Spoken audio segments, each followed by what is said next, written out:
else that you have. And you develop, and you answer in the beginning how you are going to handle those things. And you develop the answer to those things in the business case before it ever gets sold off to the company. That wasn't done here, all right? The idea that we are still in almost October trying to solve a problem that should have been anticipated a year ago is just baffling to me. It really is. This is the kind of stuff that if I'd have done this to private sector, I'd have been fired a long time ago. Sorry. Commissioner King. Thank you, Chairman. Constance, what was the class size for the training that took place for the poll workers prior to the primary, and what is the anticipated class size now? And I have follow-up questions as well. The classes were typically between 70, 130 or more people before the primary. The goal for class sizes for the selection, especially just specifically equipment, is 30, between 30 and 35. And for those clerks, it will be probably somewhere between 50 because we have so many clerks to train. Okay, also, what was the length of the class? The class was 2 hours, so prior to the primary, when I got here, I split the class between the process and the equipment. So the process was the first part of the class and was an hour, and then the equipment and then whatever hands-on they could do was the second half of the class. That was the second hour. Okay. And then, and this kind of goes back to, I guess, kind of what was Commissioner Hurley was saying. You have 70 to 130 people in a classroom, adult learners, and you're giving them an hour to practice on equipment that they had never seen before, some of your people hadn't seen and actually worked on before as well. This doesn't sound like any type of good adult learning model, and that's actually the kind of the arena that I came from as well, as the adult instruction. Anytime you're teaching any type of equipment, you're going to have multiple hours, multiple instructors, multiple venues, and your class size is going to be no more than 30. Because they have to have hands-on, and that's also going to be dependent upon the type of learner they are, whether they're visual, auditory, or kinesthetic learners. So, and most people have a mix of both of those. So, thank you for actually breaking that class size down. Additionally, as commissioners, will we be able to sit in any of these classes at any venue or any time? Absolutely, you can definitely sit in any class, and I absolutely agree with you on the class size. So, of course, had no control over that when I got here, but yes, you can. We will email them the class schedules, and you can attend any of the classes. Thank you. And the last question I had for right now, the chair talked about having a printer and making copies of ballots. If memory serves, aren't ballots serialized? And therefore, if you're making a copy of a ballot, doesn't that serial go to the copy as well? So I'm going to answer the last part first. So no, ballots are not serialized. So they do not have serial numbers on them. They are printed, but they're not serialized, because then you would be able to identify who we gave the ballot to. I would have to check the statutes here in Arizona. I know in Virginia that was the case, that we could actually make a copy of a ballot. So if we ran low on ballots, we always told them to keep one. We certified them, told them to keep one, and they could make a copy of the ballot. But our scanners wouldn't read them. But you could make a copy of the ballot, but they had to be hand counted. And so I have to check the statutes here in Arizona. That would actually be ideal if we were in locations that had copiers, where we could actually make copies of the ballots instead of printing thousands of ballots that may not ever get used. Thank you. Anybody else? Commissioner Tellman. I'd like Ms. Hargrove to address a question that was brought up by one of the attendees here about observing that the number of ballots did not correspond with the number that was supposed to be there on a report, and I would like you to address how you dealt with that on election night and afterwards. Thank you, Commissioner Tillman. So yes, so at the end of the night, the process is that all ballots are counted. So they open up the ballot box and they count any ballots that are there. Of course, they count the provisionals and the earlies as well. The count of the ballots should match the number of voters that have been checked in on the poll book. If they were saying that their count didn't match, then they believe somebody just walked out with a ballot, which true has happened many times. People walk out with their ballots. Or they may just abandon the ballot and the ballot gets spoiled. And so at the end of the night, the number of people checked in may not match the number of ballots that they actually counted, because they didn't go into the system and actually spoil the ballot out, because you have to know which voter actually had the ballot in order to spoil it in the system. If they do not know who the person was, then they just simply spoil the ballot. At the end of the night, when we receive them at the counting center, if the numbers did not match, my deputy and I did take a look at those numbers. We reviewed those reports, and we actually looked up in the actual electronic poll book to see how many people have been checked in. It is not uncommon for the count to be 1 to 2 off from the poll book count. However, if it's more than that, then yes, I want an explanation as to why it's more than that, and it could be a reasonable explanation. So that is why we actually contacted the inspectors the next day to find out from them if they knew or could remember what happened on election day, so that it could be documented, so that we could go forward and count the ballots that they submitted. Commissioner Hurley. Yeah, just one back to the training a little bit. You said you're going to make some modifications and to the training, update it, whatever. Is that correct? Yes, sir, that's correct.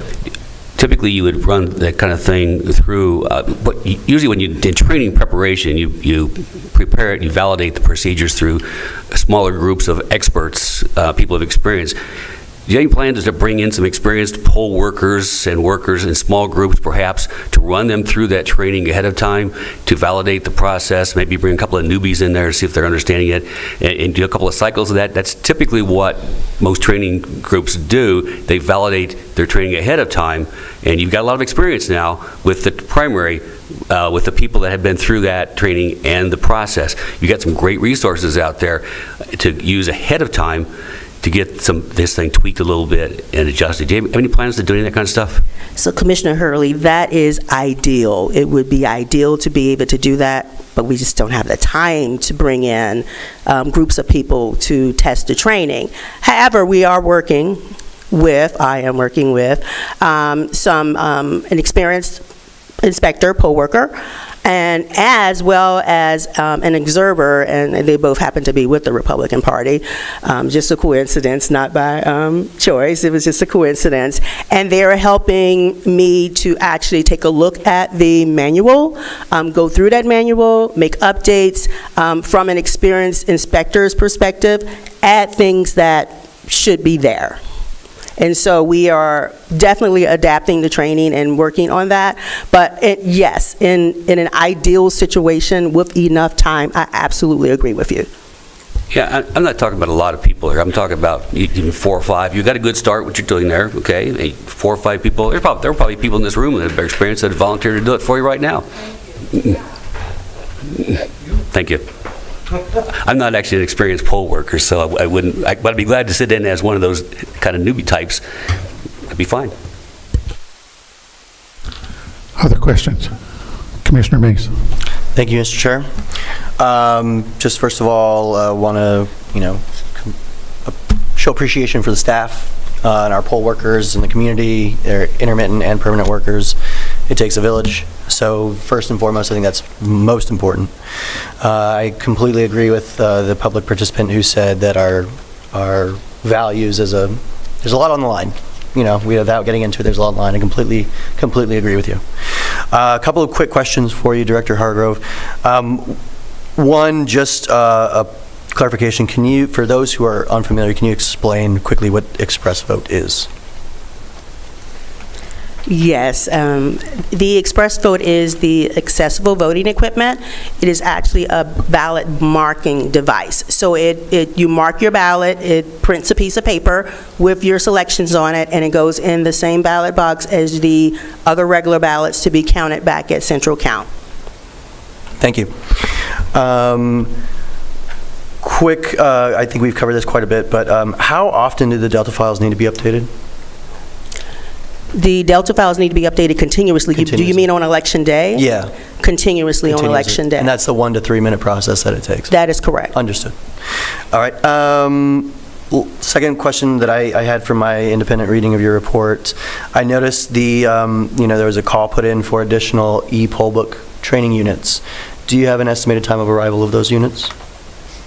Since obviously. The rental units? Yeah, the rentals. Yes, so what we did, so just to bring you up to speed on where we are here, what we did was we took from our supply that we have. Understood. Units to use for training. So those units are now going to be used for training. They will not be used for election day. And then the other units should be here at the end of September. Good. Understood. And that actually is a good lead-in to my final point, which, reading through this report, reading my friend's report on the GOP's perspective of things, it's a new process. There are many, many moving parts, and we all agree on those two items and the fact that there is a tremendous amount at stake on the line. So I appreciate your call, your openness to take outside suggestions. I really want to commend elections and your team, because you're right, not everything went perfect. And we have to acknowledge that. We live in the real world. Not everything went perfect, and probably nothing will go perfect. But that the fact that we're prepared with well thought out contingencies and we're nimble about it and intentional about it, I think speaks quite a bit to your staff and your leadership. But one thing I just wanted to comment on,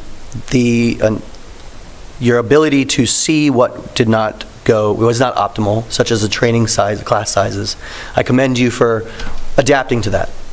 Also, seeing the need for more hands-on units for the training, the technology.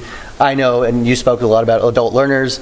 I happen to have a little experience in the education field, and yeah, that's huge. Especially, people learn all different sorts of ways. So, and then also just right now, one thing that occurred, which actually gives me a little bit of a positive feeling about this, is, my friends over here just made a suggestion about taking guidance from experienced inspectors, and you are absolutely willing to do that. So I think that, a lot of things can get lost in the noise. I think it's important that we emphasize the things that are going well. So thank you.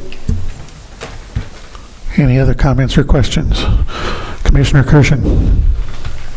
I would like to ask the county recorder, my understanding is that pre-printed precinct-based ballots were serialized in previous elections.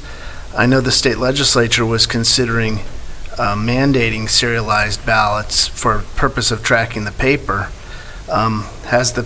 Were pre-printed ballots serialized in previous elections, and has the county recorder's office looked into using serialized paper, not necessarily serialized ballots? So Commissioner Kirshen, so the elections is responsible for ballots, so the recorder doesn't actually print those. We do. And I will have to defer to someone who's been here for a while to ask the question, have we ever had serialized ballots, Vanessa, in Pima County?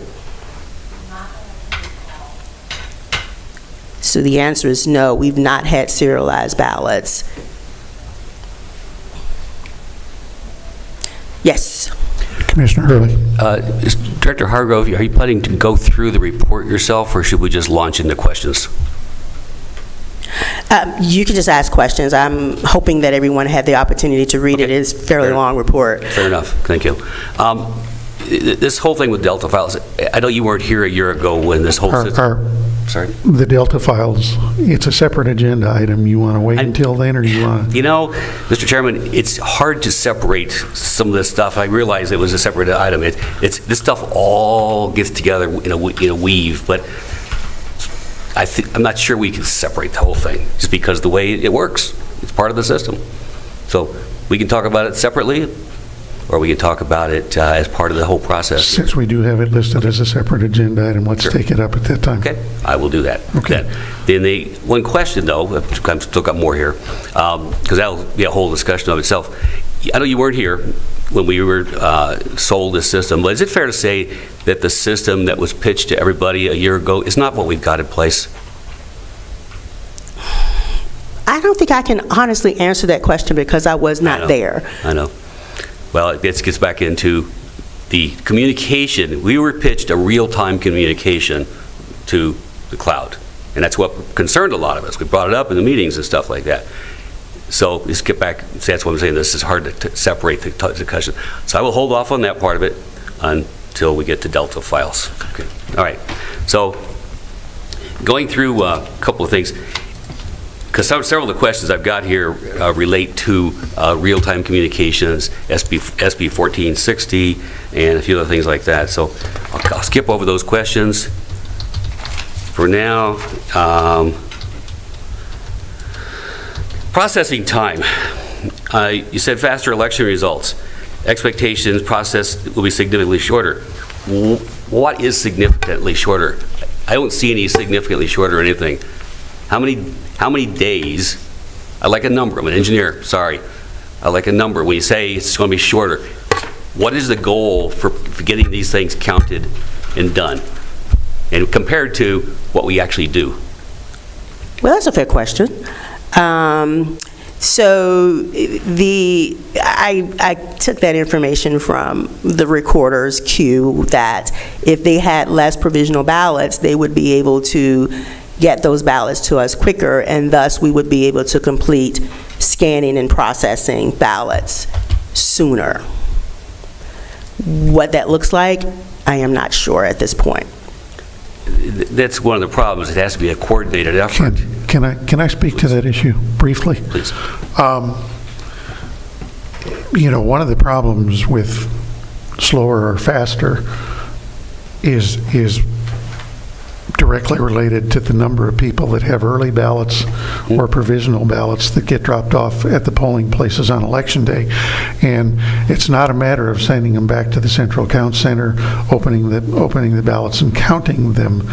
They get back to the building, and the first thing they do is go to the recorder's office, and I'll speak to the recorder even though she's not here. They're not there at midnight waiting to verify all of these ballots. That doesn't start till the following day. So there are inherent processes. I mean, there's a statutorily required time frame that the ballots need to be finalized in, and that's before the canvass of the Board of Supervisors. How much sooner you can get it done, there are some inherent delays built into the system just because of the way we conduct elections. Even if we voted only on Election Day and you still had provisional ballots for whatever reason, but I'm sure they're not unique to vote by mail systems, anything that has to be dealt with after the actual routine ballots are processed is going to cause a delay in the process. In a real world situation, if you had final numbers by 5 days after the election, I'd think we were doing fabulously well. I believe Florida had the results the next day, so but it can be done. I know there's a different process. I realize that. How does Pima County then, ask that, compare to other counties in Arizona as far as finishing the count? Do we know? No, sir, I do not know. I have not taken a look at that, but I'm sure that most of those counties are much smaller than Pima County and Maricopa County. Yeah, so Maricopa would be the only comparison, I think. Right. Okay. So, moving on.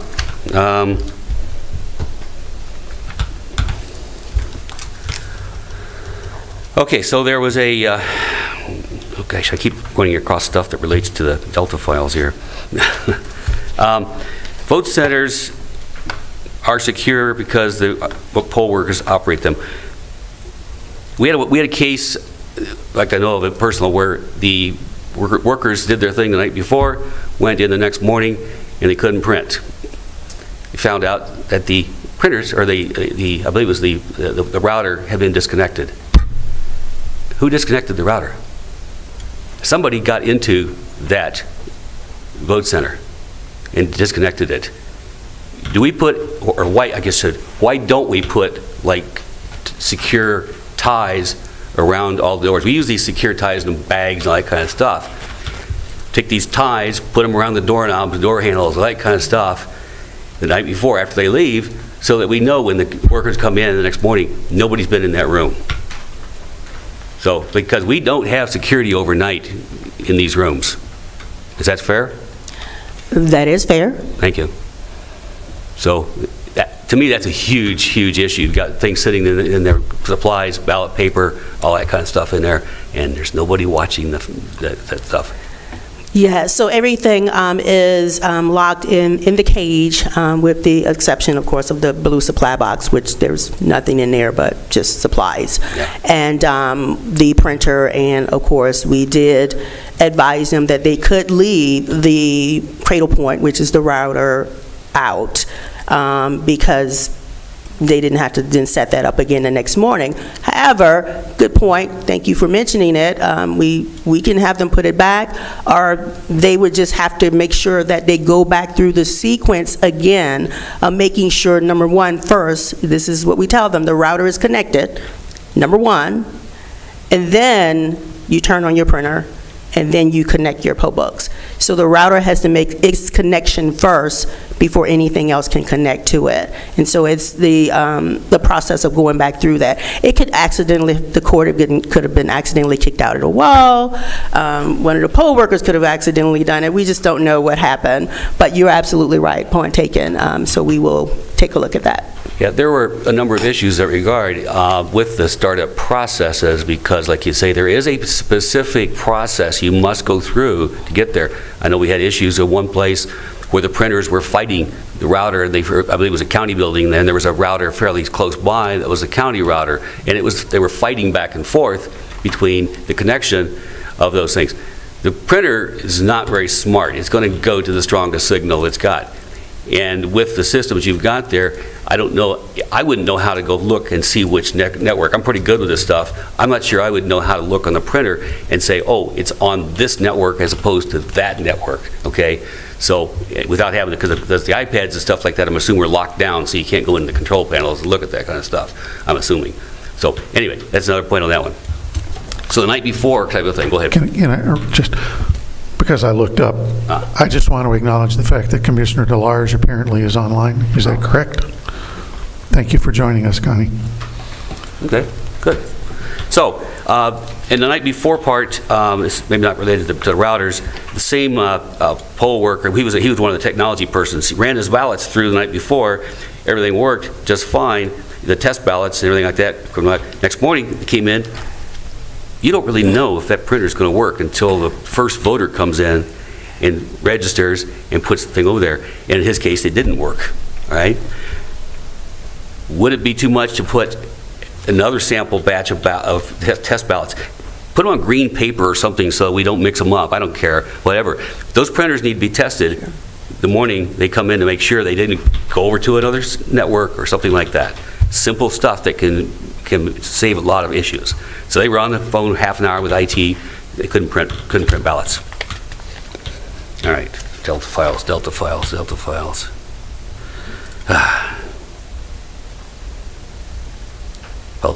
Gosh, there's lots of stuff related to Delta files. Okay, test ballots. All right. One of the things I noticed in here, and this goes back to what I harped on way back at the beginning of stuff, lack of program plan, lack of test plans, lack of procurement plans. You didn't know, I've harped on this since February at least, we didn't know when stuff was coming in. All right? We didn't know. Yeah, where I come from, again, you wouldn't even get into a project like that. And it floored me when I saw in here that the contract for these things did not have a delivery date on it. That's what, you remember that? It didn't have a delivery date. How in the world do you approve funding for a project that, could you ever build a house and not have a delivery date on the finish of your house? Nobody would. With their right mind. It just floored me when I saw that in there. No wonder things, you can't hold people accountable if you don't have contract stuff, good grief, it just floored me. Here it is, outcome. The contract did not specify a timeline for the promised deliverables. It's just stunning to read something like that in there. Okay, so there was a section you talked about, you went to the vote centers, you checked the signals, used antennas.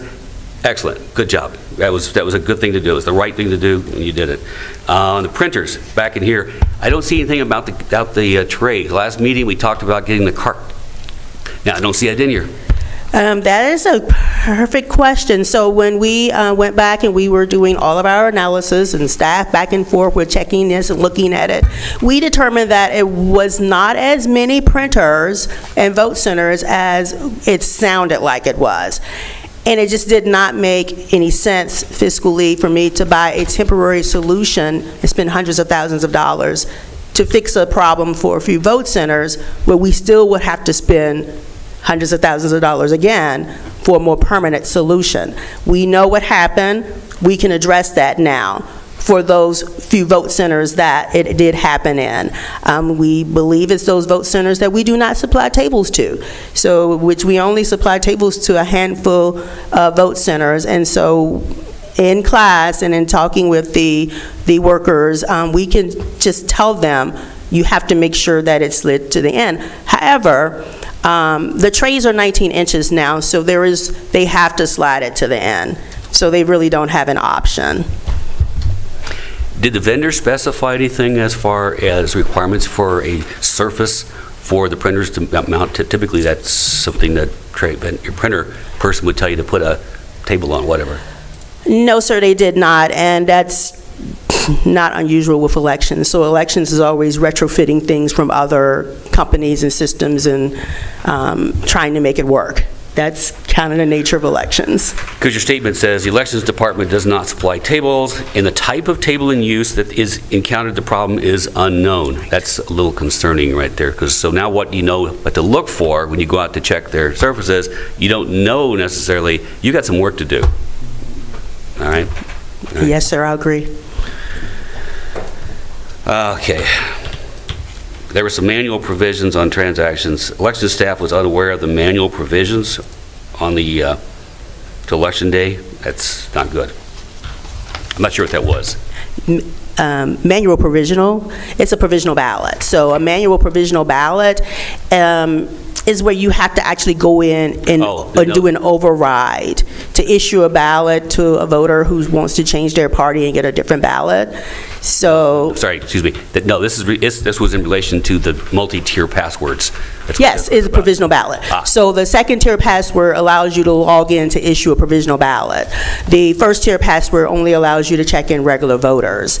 And so with that, it takes longer because you'd have to go in and it doesn't automatically select the ballot. You've got to go through and find the right ballot. So in preparing for the election, the vendor did not, I guess, make the leap of imagination that we would actually issue a ballot to someone that they were not a registered party of. So that's what happened with that.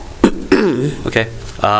There was some more issues, training, and I was, the gentleman who spoke, I have to echo what he said. Blaming training is kind of a last resort. And in fact, a lot of this goes back to not actually having the proper setup and the proper validation. And the best way to solve a problem is to eliminate the possibility of it ever happening. Okay? That's system engineering 101, okay? You take away the possibility of the problem. The more we introduce technology and moving parts, you said yourself, this is statistical process control 101. The more moving parts there are, the more opportunities there are for errors. That's kind of why I like the old precinct. I'd like to ask a question. I don't think anybody can answer it, but does anybody ever recall a precinct center ever closing? Never. I don't think so. Well, the elections people don't have the staff that have the historical values. So I don't know that it ever happened. We turned voters away in this election. There's no question about that. It had some talk about, you admitted yourself, you turn a voter away, you don't know where that person goes. If I had ridden my bicycle down to Kirk Bear Canyon, I would have had to go home, then get my car, and drive to someplace else. And maybe I wasn't in the mood to do that. Or maybe it was 6:59 and I didn't have time to do that, all right? Kind of thing. We can't turn voters away. It just can't happen. In fact, I believe it's a violation of the law. So, anyway, I think the rest of this kind of goes into the discussion of the files, and we'll go to the next topic when we get there. Thank you. So Commissioner Hurley, thank you for the suggestion about testing again the next morning. That is a good idea, and we will definitely include that. Commissioner King? Commissioner Tillman had her hand up first. Oh, Commissioner Tillman. The question was, have polling centers ever had to close under the old system? And having been here a while, I can remember a number of incidents. There was one where there was a gas leak in a trailer court, and the entire trailer court had to be abandoned for about an hour because the fire department said it wasn't safe. They fixed the gas leak, and they were able to open again. So things happen. There have also been situations where the janitor did not show up the next morning to open the door. And I can recall situations where Brad actually went in, told the sheriff that he was going to break in the building, and he did break in a window and got in. So there have been situations in the past. It's not totally unusual. Yeah. Okay. Commissioner King? Yeah, Director Hargrove, you actually talked about passwords and everything else on the vote centers to change a party affiliation. Party affiliation would have had to been done, that change should have been done before they even got there. So why in the world would you ever be able to change a party affiliation for a voter on site? Can you explain that process? So that's where the provisional ballot process comes in. So if a voter demands to a ballot that their registration doesn't reflect, then, as you've all said, you can't turn the voter away, so we can update that. It's not changed in the system because the recorder has to approve any changes, but we can issue them a provisional ballot for that party. Will it be counted? No, but we could issue them a provisional ballot. Thank you. Any other questions? Commissioner Atkins? I just, part of being prepared for the next election. Microphone, please. Sorry. Part of being prepared for the next election is also troubleshooting. And one thing that I didn't see addressed, but I've heard many, many rumors of, and I'm curious if your office has heard any reporting of intentional disruption at the polls this upcoming election. Has anything been reported to you, or is that a concern that's on your radar at all?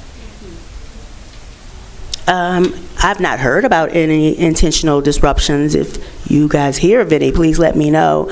No, we're not planning for any, but no, I've not heard of any intentional disruptions. So at this point, there's nothing in place to, No. just the usual, call the police if someone's disruptive? Okay. Yes. But that's a good point, so maybe additional training, additional. So, and I say that not to be funny, but training, we have to train for what we can't control. And I couldn't control the situation that we were in, right? So I have to train the poll workers to adapt to the situation that they have to address.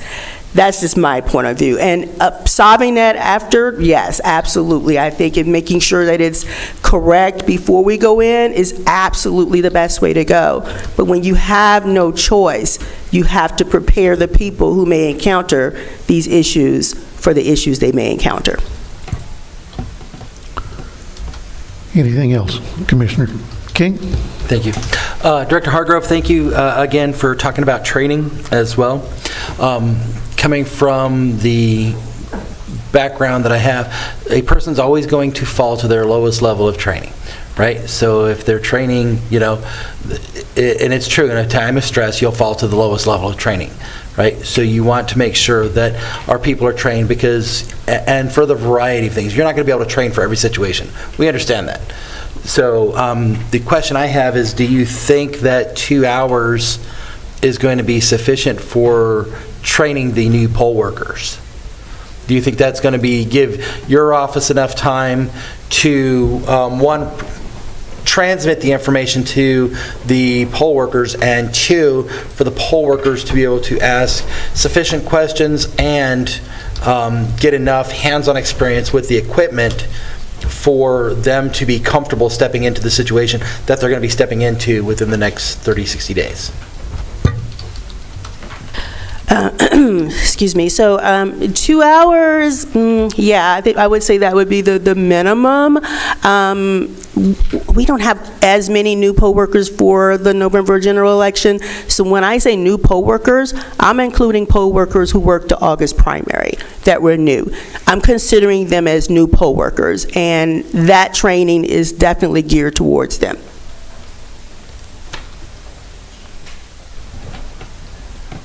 Anybody else? Commissioner Atkins. Are you set for poll workers now? Do you have enough people, and are they pretty equally balanced? Whew, thank you for that question. The balancing is a challenge.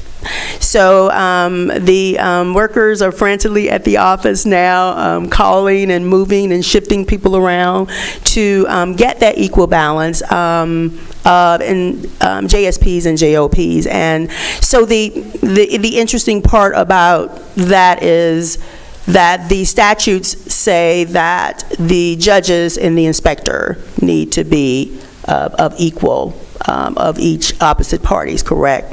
It does not address clerks. Prior to implementing electronic poll books, there was only one judge of each party in each location. I made a decision with some discussions with experienced inspectors and poll workers to have 2 judges per poll book station. So there is a judge of the same party of the inspector, judge of the opposite party of the inspector for each poll book station, instead of having clerks, because they would have been clerks, which the requirement does not apply to them. So I've actually increased the number of people that we have to have equal representation for instead of decreasing it. So the clerks have decreased and the JSPs and JOPs have increased.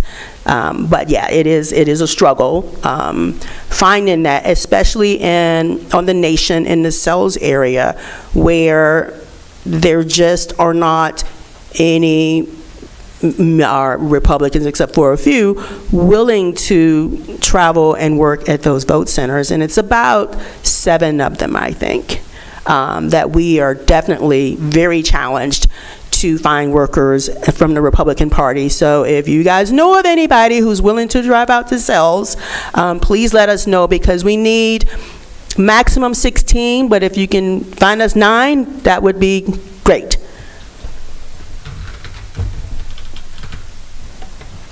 Commissioner Hurley. One last. Promise. Yeah, for me, regarding staffing, just can you confirm that we are done with all the masking stuff, all the vaccine passports and all that, given that that law goes into effect tomorrow? For elections, absolutely, yes. I mean, we did not have mask mandate during the August primary. I know there is one vote center that we are working with that is on the nation that wants to require a mask of anybody who's there. It's of concern because we don't have anywhere else to put that vote center. Gotcha. I understand. Yeah, okay. I understand. Yeah, but there were some issues last time with intermittent people. We had some issues, and maybe that was recorder. I don't know, but she's got to comply too. So, but she's not here. So anyway, that's right. Just thank you. Last question. Commissioner King. For ease of identification at the vote centers, are you guys going to have colored lanyards for the individual workers? Because this is one of the questions that was actually brought up, that people were going in, observers were going in, and they weren't able to identify who was who by party affiliation? Commissioner King, we had that conversation, extensive conversation in staff meeting last week about what we can do so that they could be recognized. So we are working on a solution. Language would be great, so there would be something in place for Election Day. Thank you. Anybody else? One last comment on training. And assuming that people, just because they've done it for a long time, do it, and know how to do it, and do it well. I'm an early adapter to an electric vehicle. I have over 60 years' experience driving a gas-powered vehicle. There's a difference between a gas vehicle and an electric vehicle, so we have made a significant change. Just because somebody's been a poll worker for 30 years doesn't mean they're going to understand everything that's happening. So it's going to take time. It's going to take time, but we're moving in a direction. Maybe it's the right direction, maybe it's not the right direction, but we are moving, and thank you for your efforts. Okay, next agenda item. Commissioner Hurley, lesser memo in response. I'm really not going to go into this one. This was a simple one. I put it on attached it because this came up in the Board of Supervisors meeting a couple of weeks ago. Jan Lesher, Administrator Lesher, issued a bill report. I'm not sure what it was, and I guess I was a little miffed because it gave credit to two of the commissioners, which I have no objection with, but completely ignored myself and Commissioner King in that response, like we weren't even here. So, yeah, I was a little miffed, and then I sent that actually to Supervisor Christie, who read it into the record. So I thought, well, it's appropriate since it was referred to. You guys have all got copies. You can read it. That's all I've got to say about it. Anybody else? Okay. Now, Delta codes. Is it fair, I know you weren't here, but the system we were sold, and I've got the stuff up here, said we were going to be talking to the cloud. And by talking to the cloud, we could eliminate all these provisional ballots from the early voting people. They could walk in, say, look at the poll book. Oh, you're a male voter, but you haven't voted. Here's your ballot, sir. Go vote it. That's what we were told. Now, anybody was here, I think, recall that, I hope, that was going to happen. You tweaked my interest last meeting at the end when we talked and you mentioned Delta files. And my ears perked up, and so did several other people's. What in the world, what is happening with this thing? I mean, it's a couple of things in here. We talked about how a voter can't get two ballots. People can get two ballots. We know of cases they did get two ballots. We know a voter who went from two different polling places because he couldn't print one over here, went to different polling places, and they actually checked him in at that other polling places. So there's some stuff going on with this thing that we need to get to the bottom of. And because of that rule, and this part of this came out of the discussion about training, because one of your trainers had said you had to bring in your spoiled ballot. And I went back and looked at the statute, which I actually gave everybody a copy of. And on the back of that, with the blue print, you can see that in number 2 up there, this is all modifications to 16-579, and this is part of SB 1640, I guess is numbers on here. Anyway, so the first one says if the voter suspends the early ballot to this precinct inspector, and the voter is not otherwise required. In other words, for precinct voting, you walk in now. It's a change. For precinct voting, you walk in, give your mail ballot to the inspector, and they'll give you a real ballot. That's a change. We didn't do it before, so now you've eliminated those. But in the next part, it says, except that elections conducted using electronic poll book or similar systems with continuous voter usage updates, the following applies. And it says you don't have to bring your ballot in to turn it in. Well, I go back to that continuous voter usage update statement. How do you interpret that? Commissioner Hurley, you have to read down to number 2. Okay. That's the other exception that they made. If the electronic poll book or other system indicates that the voter's early ballot has been received or accepted by the recorder, then they get a provisional ballot. However, with the electronic poll book, they've now made the exception. Before, it was solely the transmission that you were talking about, the automatic transmission up and down, right, to the actual voter registration system. So when they amended the law, they now allow, if there is an electronic poll book in use, that as long as the voter is not marked as returning their ballot, they can receive a ballot. Correct. So But it says continuous voter usage updates. So that was there before, but they did add an amendment where just with the electronic poll books, you can now receive a regular ballot. Well, by my experience in the technology and stuff, we don't have continuous updates. We do not. Okay, then this doesn't apply. It actually does apply. I'm sorry, it doesn't. It actually does apply. Have you talked to the county attorney on this? I have. If the electronic poll book or other system indicates that the voter's early ballot has not been returned or accepted, then the voter can vote a regular ballot. So is this the updated version? Then that's what it is. There were 3 changes to that law. The first one was the one you spoke about with the precincts. Right. Where they could turn in their ballot, right?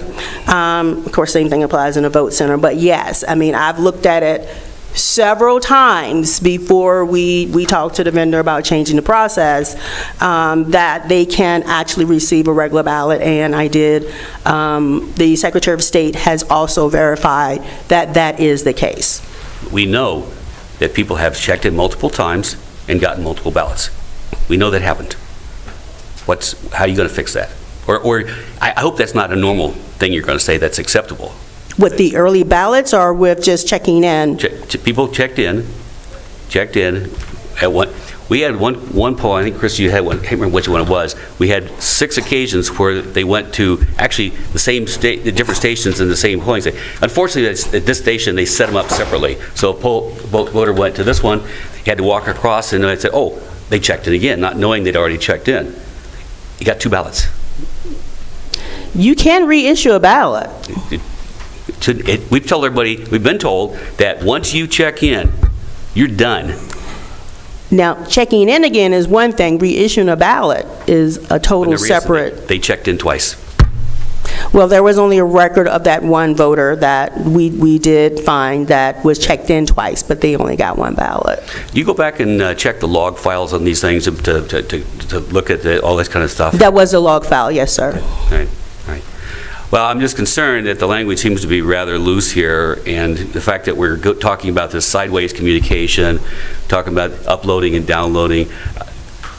I don't know. I'm concerned that we don't really understand how the system works. I don't. I thought I did. And this sold to people on the fact that this was going to be a talk to the web, which I was concerned about in the first place. Okay? But now we're not really talking to the web. We're talking to our system here, and then this system says, oh, I'm going to go up there, and I might upload those whenever I get a chance to do that, which we don't even know how often. Do we know how often that happens? No. We don't. No. Right. I mean, I'm sure I've been told that, but I don't have it in front of me. You understand my concern? I do. Thank you. I do. Yes, sir. Thank you. Commissioner Hurley, can I interrupt you for a minute? An issue that came up last month, and since she walked back into the room, and we now have both the Commission's representative from the Libertarian Party and the Libertarian Party chair here, we did have an issue that was raised by Commissioner Kirshen last month that Libertarians were not given a ballot. Do you have a response to that? I'm afraid it's not one that you want to hear again. That was obviously a confusion with the poll workers. They didn't understand what they were doing. They heard that Libertarians have a closed primary, and they were not going to give anybody a Libertarian ballot, obviously, but there was only, you guys do have a closed primary, so nobody else can get a ballot for the Libertarian Party. But it will only print a ballot if you're a registered Libertarian for a libertarian ballot. So the poll workers, they really messed up on that. I don't know. No. Not by now. Commissioner Kirschen can address it if... I believe that voters were told they had to vote a Republican or a Democrat ballot, and yes.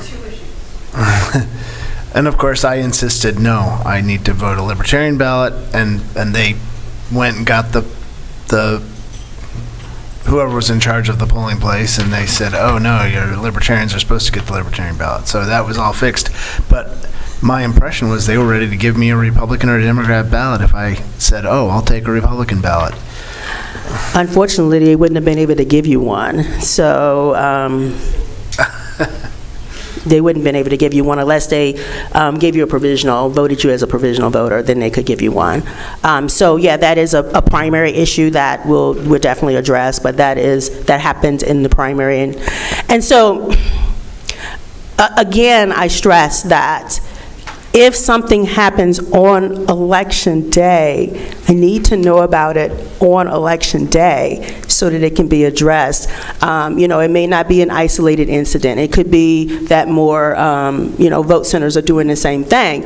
If we can get that message out to our troubleshooters and they communicate that information to these vote centers, then the voters are better served and we're all better served on Election Day. So I stress that again, that whoever the contact person is, communicate with my office. The party chairs have my direct contact information, and we'll make sure you have Jeremy's information. So on Election Day, you're not calling the main number, but you're contacting us directly if there is something critical that needs to be addressed. So I just really ask that you do that for us. That helps us. I mean, giving us the information afterwards is great. I mean, then we have it all in writing. And we can go back and review that, but addressing it on Election Day is critical for the voters. Thank you for the interruption, but go ahead. I'll wrap this up. But on page 4 at the bottom, it talks about the security and the outcome. It says what a Delta file is, supplemental file created by the recorder. Okay, fine. The last sentence says all Delta files transmit to the cloud server and back down to the vote centers. A lack of understanding of the process created a scenario that could allow someone to check in more than once. The process is the problem, not the user that's doing it. This is not a user problem. This is the process. Again, if you want to eliminate problems, you eliminate the source of the problem. Saying that the lack of understanding could cause that, I'm sorry, that's not acceptable, okay? What are you going to, you got to fix this thing so that doesn't happen, okay? You just can't have that. I mean, I used to test big systems, and once upon a time I was testing a system that I broke it. I crashed it. I was turned the problem report in, and the software guy says, oh, you did something, you're not supposed to do that. Close it off. It went all the way up to the big program manager, and my boss and his boss were there. Program manager said, did the system crash? And the software guy stumbled and said, well, yeah, fix the darn thing and get out of my office, okay? So this is kind of reminds me of that kind of thing, blaming the user potentially. So that's that one. And I think that was about it, basically. I think, I think we've covered everything. May I respond to that one? Please.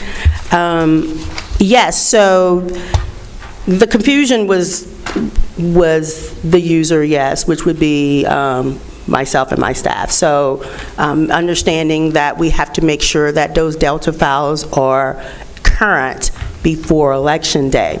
Understanding that these vendors create these systems for different states, and Arizona is a little unique in the way that we do things here. And where I came from, the poll books were not handed over until Sunday before the election. So that meant that everyone had to come to my office and pick up their poll books. So the files on that were current, up to date. We deploy ours sooner than that. So any early ballots that come in after the time that we've deployed those get uploaded to the system, which creates a Delta file. Those Delta files have to be downloaded to the poll books before we start checking in voters. So it is a process, but it was a process we didn't completely understand. So you're preloading the registration database on the iPads, okay? All right. And each iPad then goes out to deployed, so it's current as of that snapshot time that you do that, all right? So now we do something in there, voter registration, but we don't know, the only way that Udall knows that I checked in at Bear Canyon is that the two systems have to talk to each other, but we don't know how often that is. I would think it should be fairly fast. I would hope. I think they've said 1 to 3 minutes, but Is there also a copy on the web, or are we just, yes, sir. So that's what happens. So it all goes up to the web, Yeah. and then it pushes it back down. So it updates the database that's stored on the website I assume in the it's- cloud. I assume it updates the changes, not Just the whole thing. changes, yes. Okay, thank you. Just the changes, yes. And then that information is then distributed back down to the vote centers. Okay, and then I assume there's a process, because you're making changes to some of this stuff. Are you changing like addresses and things like that occasionally on this stuff, or not? Occasionally with a provisional ballot, but not that often. Okay, so that cloud copy up there, I assume that has to be reconciled with the recorder file? Yes, sir, absolutely. So after the election, they download the information from Election Day. That's how they give voters their record of vote. Okay. And any updates are flagged as either new updates and changes, and they go through and verify that information. All right, I'm not going to ask how that happens. Thank you. Commissioner Kersen. I've been asked to point out that we as libertarians did have multiple occasions where libertarians were told that they had to vote a different party's ballot, and we had several candidates who were write-ins that needed to get a specific number of votes. Any libertarians that were turned away could have impacted those write-in candidates and prevented them from reaching their quota. Yes, sir, I understand. I'm definitely made note of that, and we'll make sure that doesn't happen. I have a question. Commissioner Tellman. Back to one last clarification on the Delta files. Are these automatically updated during the day, or does the operator have to push a button and say update to now? It is an automatic update. And you don't know how often that happens? It's every 1 to 3 minutes. Okay. But the exact time, no, I do not. Right. Yes. Anything else? Okay, last agenda item, consolidated Pima GOP report, Commissioners Hurley and King.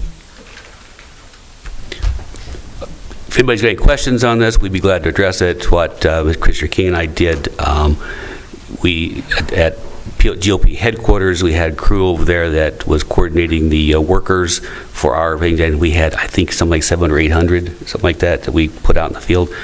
So we had a group collecting comments, and we just decided to consolidate. So if you got any comments, Chris. I appreciate the effort. I did read the report. I don't know that I saw anything in it significantly different than wasn't brought up somewhere else before. One thing I did, if I may, I put in there, and I just had to ask the question, some of the problems with the Wi-Fi, okay, I'm kind of old school.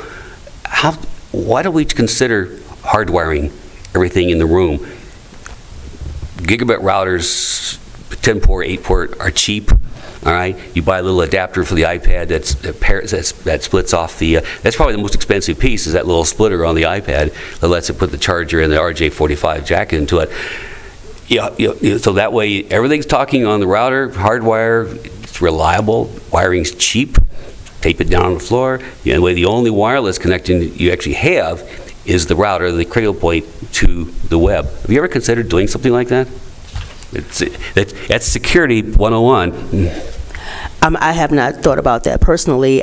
We would definitely have to check with the vendor to see if that is something that can be done. And would this be wiring in buildings, or is this in a standalone piece of equipment? No, you just cut up, have your IT people put together cabling. You buy a whole spool of Cat5 cable, put RJ45 connectors on it, buy a cheap router, you plug all your equipment in the room into this, and you've got a little local LAN, local area network right there, okay? That's only you are on this thing. Printers can plug, trust me, those printers can plug into this kind of thing. Everybody's got an RJ45 on it. Well, iPads don't, but you buy the adapter. It's about maybe $10, maybe 20 at the most. Probably the most expensive piece. Yeah, no, I checked it. You can buy them for about $20. I've already checked into that, all right? So it's very doable. It's a local area network. You run the wires around there, you tape them down so you don't trip them over, that kind of thing. Now you've got a totally secure network, totally reliable network. You're not fighting with the Wi-Fi in the buildings and things like that. To me, it just seems like something that really, as some people say, we keep wanting to go to technology and technology. Sometimes some of this old stuff isn't so bad. Yeah, that's a good question. That's something I would have to look into. But keep in mind that most of the buildings that we're in are not county buildings, and so we would have to get the permission of the facility to wire. No. You're not wiring the building. You're just running cables around the corner, around the wall, across the floor. You put tape down so you don't trip on it. Oh, I know what you're talking about. It's your own wiring, and when you put it down the night before, you pack it up the next day, and that's it. You don't get involved with the buildings at all. I know what you're talking about. I would definitely have to check with the vendor to see if that is, if the system can actually work that way. Trust me, it can. Yeah. You might also want to check with your IT team, because I can see them freaking out over there. I've been on cabling jobs like that, guys. I know what it's like. So I'm just going to say in your defense, that is a massive lift. I understand from a security's perspective. I absolutely agree with you. But from a logistical perspective, it is a massive lift. And I'm just thinking about these guys over here. Because I used to be big up to IT. Used to be. And those cords are a logistical nightmare, because I had some in Virginia. We got rid of them. It was a logistical nightmare. And yeah. Any other comments?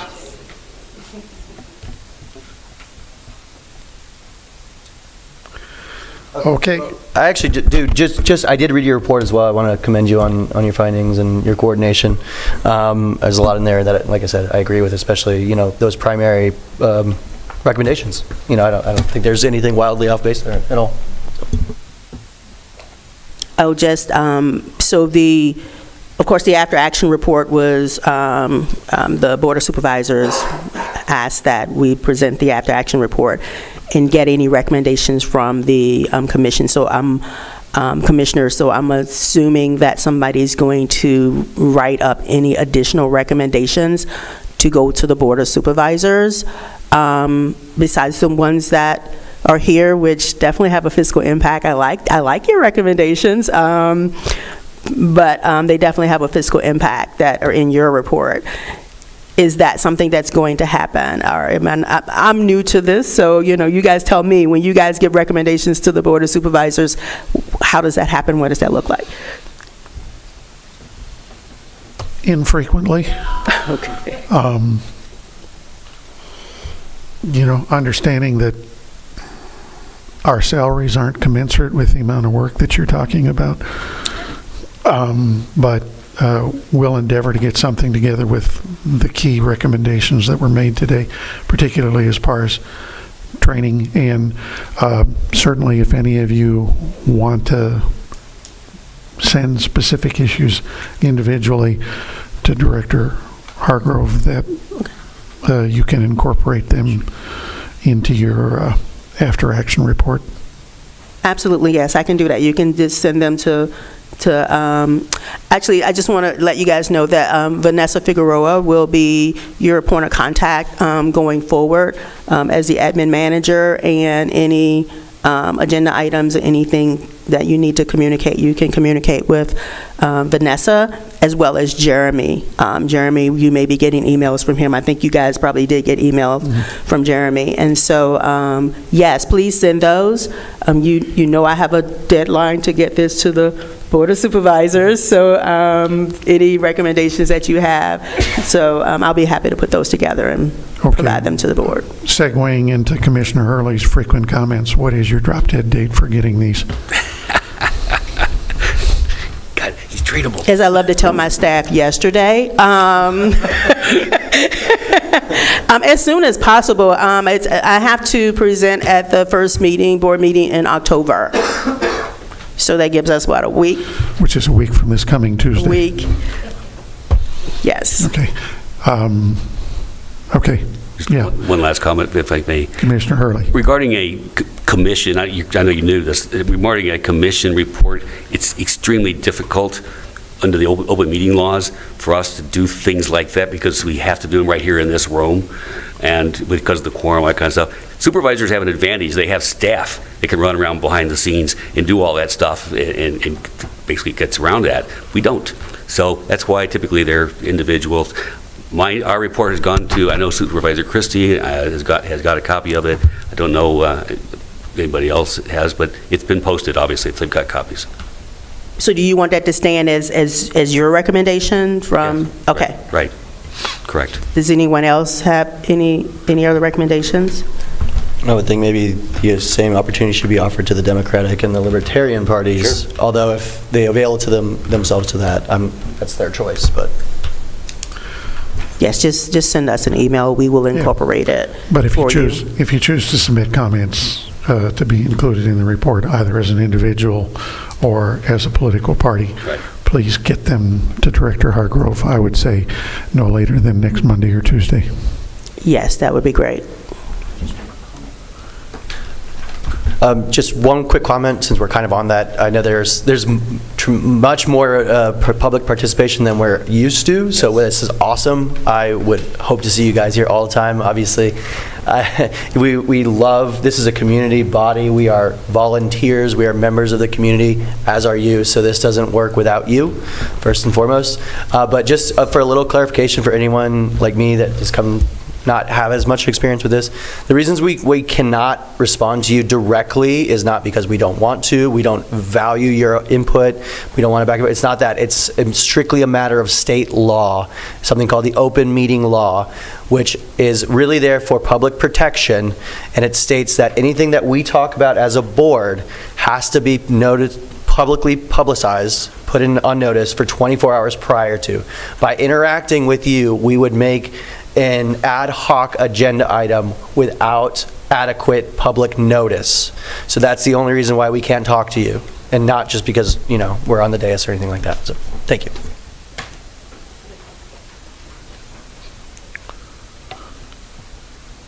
Future agenda items, if you don't have any today, please get them to the Elections Department as soon as possible. I'm sure we'll have more discussion about election procedures again next month, and then the opportunity for another after-action review the following month. Next meeting date is October 21st, 2022, assuming we get the agenda turned in on time. Okay. No comment, Chair. Anything else? Hearing nothing, this meeting stands adjourned. Thank you all for being here. Drop dead day. He is trainable.